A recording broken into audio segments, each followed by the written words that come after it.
여러분, 카자흐스탄에 비에유라는 한 레스토랑이 있어요.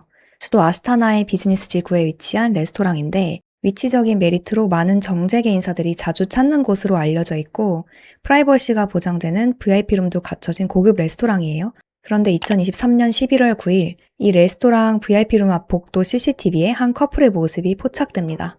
지금 얼핏 보면 다정한 그냥 평범한 커플 같아 보이잖아요? 그런데 여러분, 이 커플은 일반적인 커플이 아닙니다.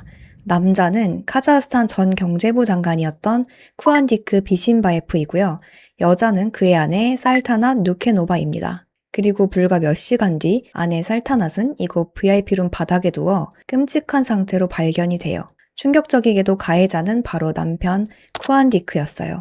오늘 이야기할 사건은요, 카자흐스탄 사회를 뒤흔들었던 전 경제부 장관 쿠안디크 비신바예프가 저지른 가정폭력 및 살인 사건이고요. 오늘 얘기에는 가정폭력과 관련된 실제 장면이 일부 포함되어 있어서 시청에 참고 부탁드리겠습니다. 그럼 그날 밤 그곳에서 과연 어떤 일이 벌어졌을지, 그리고 이 사건을 통해 어떤 파장을 불러왔는지 한번 살펴보도록 할게요.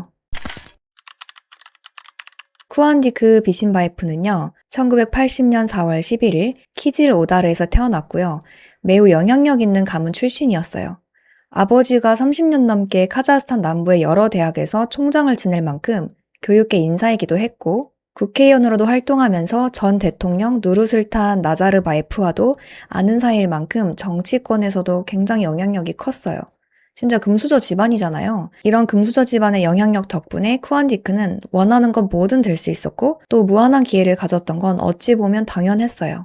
1999년 알마티의 나르오즈 대학교에서 경제학을 전공하고 2001년 둘라티 대학교에서 법학을 공부한 뒤 2003년에는 카자흐스탄 정부 장학생으로 선발돼서 미국 조지 워싱턴 대학교에서 MBA까지 취득을 합니다. 이렇게 엘리트 코스 학업을 마치고 쿠안디크는 카자흐스탄 개발은행에서 매니저로 커리어를 시작을 하고 매년 쭉쭉쭉 아주 높은 지위로 빠르게 승진을 합니다. 그리고 2007년 산업통상부 차관, 2009년 대통령행정부 부국장과 대통령 보좌관, 그리고 2010년 경제개발통상부 차관에 임명이 되고 마침내 2016년 5월 불과 36살의 나이에 경제부 장관이 돼서 카자흐스탄 최연소 장관, 골든보이 등의 별칭을 얻으면서 화려한 정치 생활에 정점을 찍게 돼요. 하지만 이런 화려한 경력 뒤에 많은 정치인들이 그렇듯이 쿠안디크의 과거 기록도 깨끗하지만은 않았는데요. 쿠안디크가 국영지주 회사인 바이테렉 계열사 회장으로 재직하던 시절에 거액의 뇌물을 받고 공금을 횡령했다라는 혐의로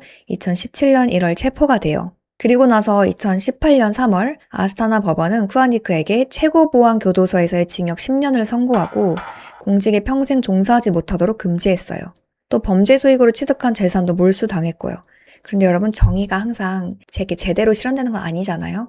쿠안디크가 당시 누르술탄 대통령에게 사면을 요청을 했어요. 근데 2019년 2월 사면이 승인이 돼서 형량이 10년에서 무려 4년으로 감형이 되었고요. 그마저도 가석방까지 받아 18개월만 복역하고 조기 출소를 하게 됩니다. 제가 초반에 쿠안디크 아빠가 누르술탄 대통령이랑 아는 사이라고 했잖아요. 저는 그 10년의 형량이 이렇게 가벼운 처벌로 그치고 만 게 어느 정도 이런 영향도 있지 않았을까 싶거든요. 진짜 일반인이었으면 과연 가능했을까요? 자, 그리고 살타낫 누케노바는요, 1992년 5월 15일 카자흐스탄 북동부 파블로다르에서 태어났어요. 파블로다르의 전 시장 카이라트 누케노프의 조카이기도 했고 살타낫도 꽤나 부유한 가정 출신이었어요. 부모님은 성공한 사업가였고 덕분에 영국에서 부모님 지원을 받으며 유학도 다녀왔고요.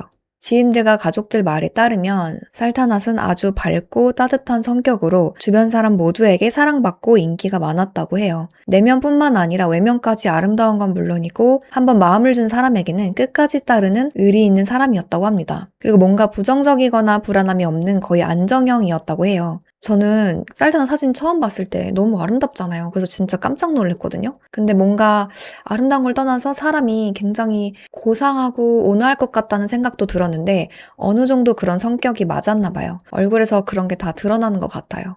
살타낫은 점성술과 운명읽기 같은 거에 큰 관심이 있었어요. 처음에는 친구나 가족들에게 연습 삼아서 출생 차트를 봐주다가 참고로 출생 차트는요, 서양판 사주 같은 건가 봐요. 어쨌든 그러다 나중에는 인스타그램에서 유료 점성술 상담을 제공했고 시간이 지나고 꽤나 인기 있는 점성술사로 활동을 했어요. 몇 주 전에 예약을 잡아야 할 정도로 잘 됐다고 해요. 이렇게 점성술 사업으로 생계를 유지하면서 SNS에서 상당한 팔로워도 얻게 된 것 같아요.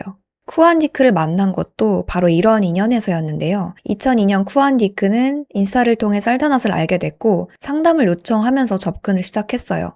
처음엔 살타낫이 남자 고객은 잘 받지 않아서 거절도 했는데 쿠안디크는요 꽤나 집요하게 다가갑니다. 결국 두 사람의 관계는 빠르게 발전했고 6개월도 채 지나지 않은 2022년 12월 법적 혼인신고 없이 무슬림식 결혼식만으로 결혼을 하게 됩니다. 살타낫은 자신의 SNS에 이런 말을 했어요. 가장 황금 같은 남편, 예라고 말을 한 것도 후회한 적이 없다. 그를 위해 아침부터 저녁까지 반죽을 밀 준비가 됐다. 라고요. 참고로 살타낫은 쿠안디크의 세 번째 아내였다고 해요. 그만큼 살타낫이 쿠안디크를 사랑해서 결혼을 한 거였겠죠? 어쨌든 이 둘의 결혼식 사진을 보면 살타낫도 굉장히 이렇게 환하게 웃고 있고 정말 행복해 보이잖아요. 하지만 안타깝게도 살타낫은 결혼 직후부터 쿠안디크의 학대를 견뎌왔다는 사실이 드러났어요. 처음에는 이 사실을 혼자 감추고 SNS나 남들 앞에서는 완벽한 결혼 생활의 모습을 유지했어요. 하지만 살타낫도 한계에 다다르고 2023년 3월 남동생 아이트베크에게 얼굴에 멍이 든 셀카 한 장을 보내게 됩니다. 지금 보이시는 모습이 추 법정에서 남동생이 살타낫이 보낸 사진을 인쇄해서 보여주면서 누나가 쿠안디크에게 지속적으로 폭행을 당해왔다는 증언을 하는 장면이에요. 사진을 자세히 보시면 얼마나 세게 때렸으면 이렇게 양쪽 눈이 시커멓게 멍이 들고 입술도 퉁퉁 부었잖아요? 환하게 웃는 커플 사진을 보다가 이 사진을 보니까 진짜 충격적이더라고요. 남동생에게 말하기까지 얼마나 참아왔고 또 혼자 견디기 힘들었을지 안타까웠어요. 그렇지만 살타낫은 남동생에게 사진만 저장하고 메시지는 지워, 그리고 아무 행동도 하지 말아줘 라고 부탁을 해요.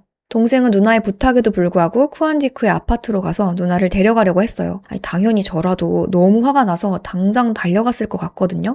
그렇게 누나를 데려가려고 갔지만 쿠안디크랑 남동생이 몸싸움까지 하면서 큰 다툼으로 끝나게 돼요. 동생은 누나 집에 가자, 이런 거 필요 없어 라고 누나를 데려가려고 설득을 했지만 살타낫은 자신이 독립한 성인이고 쿠안디크를 사랑한다고 말했다고 하네요. 심지어 이 모든 게 자기 잘못이라고까지 말하면서 결혼을 지키기 위해 쿠안디크 곁에 남는 선택을 하게 됩니다.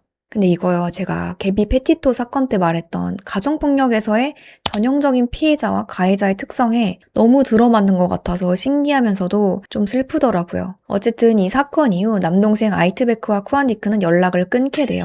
그리고 살타낫은 남동생과 연락도 줄였다고 합니다. 법정에서 다른 증인들을 통해서도 쿠안디크의 학대 사실이 확인됐는데요. 살타낫의 전 비서였던 아나르 타소바는 살타낫의 몸에 교살 흔적과 밧줄 자국, 광범위한 멍을 보았다고 증언했어요. 그러니까 쿠안디크의 폭행이 지속적이면서도 체계적으로 진행돼 왔던 것 같아요.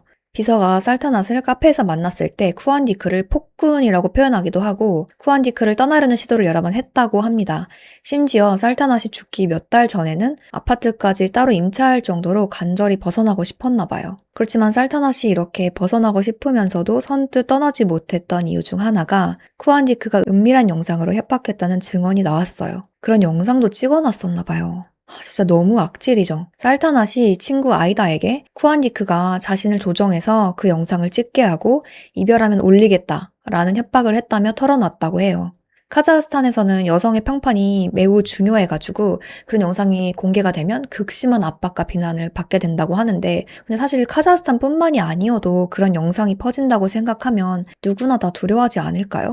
어쨌든 이런 증언에도 불구하고 쿠안디크는 나는 협박한 적 없다. 하지만 영상의 존재는 인정한다면서 법원에 심지어 자신의 핸드폰 보관함을 보여주겠다고까지 했대요. 그러면서 그 영상들은 부부 사이의 사적인 것이라며 정말 터무니없는 주장을 합니다. 자, 그리고 드디어 사건의 날이 됐는데요. 이날 어떤 일이 벌어졌는지 재판 내용을 바탕으로 얘기할 건데 주로 쿠안디크 진술에 기반한 거라 걸러서 들으시면 될 것 같아요. 2023년 11월 8일 저녁 쿠안디크와 살타낫은 카자흐스탄 중앙 콘서트홀에서 콘서트를 보러 갔어요. 콘서트 도중 둘 사이에서 다툼이 일어났는데 살타낫과 가까운 사람들은 이 다툼의 원인이 쿠안디크의 질투일 거라고 말을 하는데요. 쿠안디크가 평소 병적으로 질투가 심했고 살타낫의 모든 메시지, 전화, 그리고 발걸음까지 통제하며 이유 없이 화를 내는 일이 많았다고 해요. 꼭 이렇게 폭력을 휘두르는 쪽에서 되려 의심이 심한 경우가 많더라고요. 콘서트가 끝나기 전에 둘은 자리를 뜨고 쿠안디크 가족이 소유한 BAU 레스토랑으로 향합니다. 그날 밤 레스토랑 CCTV에서는 새벽 1시경부터 둘이 복도에서 이야기하는 모습이 담겼는데요. 쿠안디크가 살타낫의 얼굴을 어루만지는 것처럼 보이고 다른 사람들이 지나다니고 있어요. 그런데 여러분 영상을 더 자세히 보시면은요. 얼굴을 그냥 이렇게 연인 사이에 사랑스럽게 감싸는 느낌이 아니고 살타낫은 막 다른 곳을 보려고 하는데 억지로 얼굴을 막 자신을 향해서 강압적으로 돌리고 있는 듯한 느낌이 들고 살타낫의 표정이 굉장히 지쳐 보여요. 이 CCTV 자료를 보고 저는 쿠안디크가 계속 몰아가는 듯한 느낌이 들었고 살타낫이 뭐라 답변을 하지만 통하지 않는 듯한 상황으로 느껴지더라고요. 보다 보면 제가 다 숨이 막히는 그런 느낌이 들었고요. 이렇게 CCTV로 보이는 모습만으로도 굉장히 분위기가 심상치 않고 쎄합니다. 그리고 오전 6시 56분 CCTV에 둘이 VIP룸에서 나오는 모습이 잡혀요.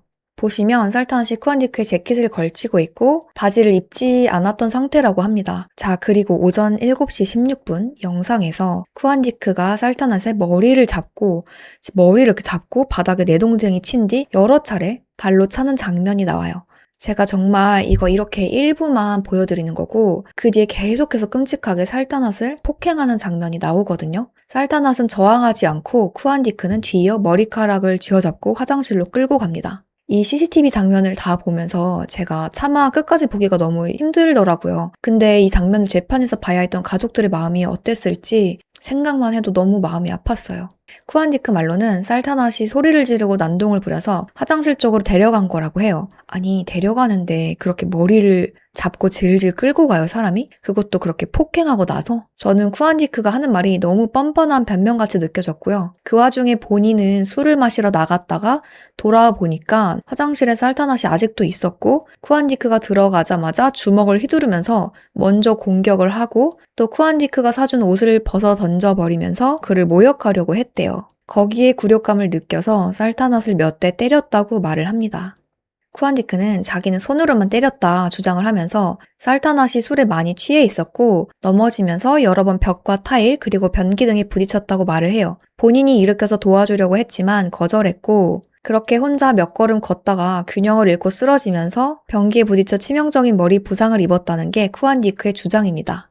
그런데 법의학 전문가들은 살타낫의 소변에서 알코올이 소량만 검출되었다고 밝혔어요. 그리고 발견 당시 살타낫 코뼈가 골절이 된 상태였는데 그런 심한 골절이 생기려면 상당한 힘이 필요하다고 지적을 했어요. 그러니까 결국에는 이러한 결과가 말해주는 팩트는 살타낫이 단순히 넘어지면서 이렇게 부딪히는 정도로 그 정도의 부상을 입기가 힘들고 심지어 술에 많이 취한 상태도 아니었던 거죠. 재판에서 공개된 영상들에는 쿠안디크가 살타낫을 약 8시간 동안 고문하는 모습을 담고 있었다고 해요. 여러분 8시간이면 저희가 회사에서 근무하는 시간이잖아요. 그 긴 시간만큼 지금 사람을 폭행했다는 건데 그 고통이 어땠을지 진짜 상상할 수도 없어요. 처음에는 쿠안디크가 그 영상들이 조작된 거라고 주장을 했는데 나중에는 시인하면서 살타낫의 죽음에 책임이 있다는 점도 인정을 했습니다. 다만 의도적 살인은 아니라고 주장을 해요. 진짜 웃기죠. 아까 쿠안디크가 살타낫의 머리를 잡고 화장실로 끌고 간 이후에 다시 CCTV가 없는 VIP룸으로 끌고 가는 모습도 포착이 되었거든요. 그 이후 그 안에서 무슨 일이 있었는지는 아무도 알 수 없었고 살타낫은 살아서 나오지 못했어요.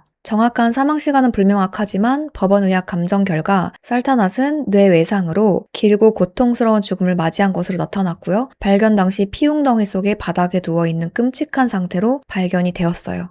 전문가 보고서에 따르면 얼굴, 눈꺼풀, 두피, 귀 뒤에 여러 개의 찰가상과 멍이 있었고 코뼈에도 골절이 있었다고 합니다. 머리 부위는 13회 정도 가격당한 것으로 결론이 났고요. 정말 참담하고 안타까웠어요. 살타낫이 발견된 건 폭행이 시작된 지 12시간 이상이 지난 후였고요. 쿠안디크는 그날 바로 체포됐습니다. 그런데 여러분 정말 이해 안 되는 사실은요. 살타낫이 쓰러지고 쿠안디크가 겁이 났던 건지 구급차를 부르는 대신에 본인이 알고 있던 한 점쟁이한테 연락을 한 거예요. 연락을 해서 살타낫이 계속 코를 골며 자고 있고 깨지 않아 걱정이 된다. 술 먹고 피곤하면 이럴 수 있는 거냐. 이런 식의 질문을 했고 점쟁이는 피곤하고 취해서 그런 걸 거다. 저녁까지 자고 일어나면 괜찮을 거야 라고 말을 했대요.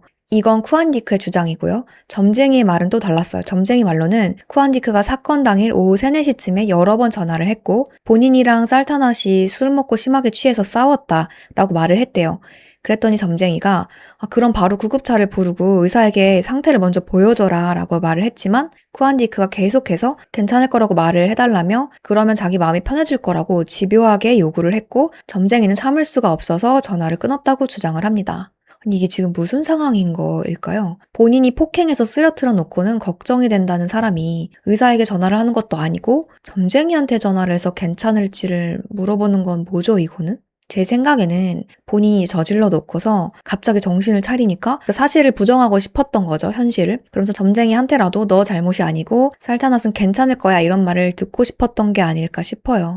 찌질한 생각이긴 한데 어쨌든 그 이후에는 또 해당 식당에서 일하는 사촌에게 직원들을 퇴근시키라고 하고 수사관들이 복구한 영상 기록을 삭제하라고 지시하면서 살타낫의 핸드폰을 집으로 가져가라고 했답니다. 수사관들은 이게 살타낫의 가짜 알리바이를 만들려는 시도였다고 보고 있고요.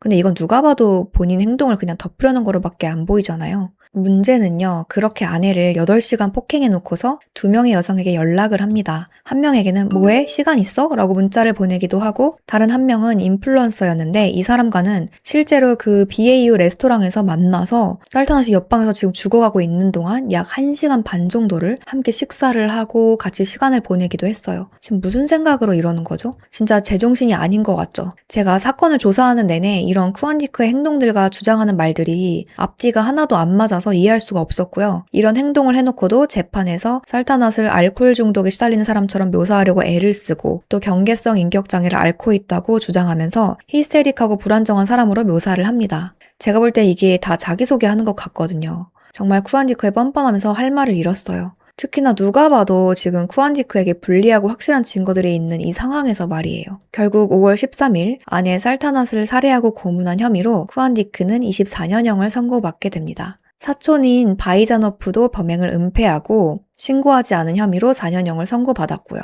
솔직히 저는 쿠안디크가 저지른 범죄의 잔혹함을 생각하면 이 형량조차도 적게 느껴지더라고요. 이 사건에 대해 쿠안디크의 전처 나짐은 비극이다 라고 공개적으로 표현하며 가족들에게 애도를 표하기도 했습니다. 여러분, 이 사건은 그냥 한 남자가 아내를 폭행하여 죽인 끔찍한 사건으로 끝난 게 아니라 카자흐스탄에서의 여성의 권리와 보호에 대해 시위 물결을 일으킬 만큼 사회적 파장이 굉장히 컸어요. 카자흐스탄 사회에 뿌리 깊게 박혀있던 성차별적 문화를 적나라하게 드러내는 계기가 되면서 정부는 대중의 강한 압박을 받게 돼요. 여자는 참고 살아야 한다, 가정을 지키는 게 미덕이다, 이혼은 수치다 같은 인식이 아직도 강하게 남아있는 사회에서 살타낫은 여러 번 도망치려고 했지만 결국 그 굴레를 벗어나지는 못했잖아요. 주변에 도움을 요청해도 그냥 참고 살아라 하는 소리가 더 많이 돌아왔다는 증언들도 계속 나왔고요. 그런데 살타낫의 죽음이 그 묵인 문화에 균열을 내게 된 거죠. 대중들이 이 범죄에 대해서 매우 민감하게 반응을 하면서 결국 재판이 나중에 실시간으로 생중계까지 되고 시민들의 분노가 커지자 대통령이 가정폭력을 형사범죄로 명시하는 법안에 서명을 하게 됩니다. 그전에는 가정폭력이 형사사건으로 다뤄지지가 않았거든요. 많은 사람들이 이 법을 살타낫 법이라고 부르면서 살타낫의 죽음이 가정폭력 가해자와 성범죄자에 대한 실질적인 조치의 촉매가 되었다고 보고 있어요. 누군가가 이렇게 목숨을 잃는 피해를 보고 나서야 사회가 개편되는 현실이 저는 정말 안타깝다는 생각이 들었어요. 일부 운동가들은 너무 늦었고 아직 부족하다라고 말을 해요. 여지껏 성차별이 관대한 법률과 또 미흡한 경찰 대응 속에서 실제로 많은 카자흐스탄의 여성들이 가정폭력으로 사망했고 아무래도 법만 만든다고 이런 관행들이 하루아침에 변화되는 게 아니니까요. 하지만 적어도 이 사건으로 인해 진행된 재판이 카자흐스탄에 큰 전환점을 불러온 건 사실인 것 같아요. 어떻게 해서든 결혼을 유지하는 것이 여성의 의무라는 구시대적인 사고방식과 이혼의 수치심보다는 개인의 행복과 사랑하는 결혼을 더 중요하게 여기는 그리고 가정폭력을 범죄라고 인식하는 새로운 시각이 이제 충돌하게 되는 계기가 된 거죠. 그런 면에서는 큰 의미가 있다고 생각을 해요. 여러분은 이번 사건 어떻게 보셨나요? 저는 정말 폭력은 어떤 지위에서도 정당화될 수 없다는 거, 그리고 권력이 있을수록 더 엄격하게 감시되어야 하겠구나라는 생각을 하게 됐어요. 살타낫의 죽음이 카자흐스탄의 사회적 인식과 개혁의 촉매가 돼서 더 이상 이런 피해자가 나오지 않았으면 좋겠어요. 오늘 이야기는 여기까지고요. 끝까지 들어주셔서 감사합니다.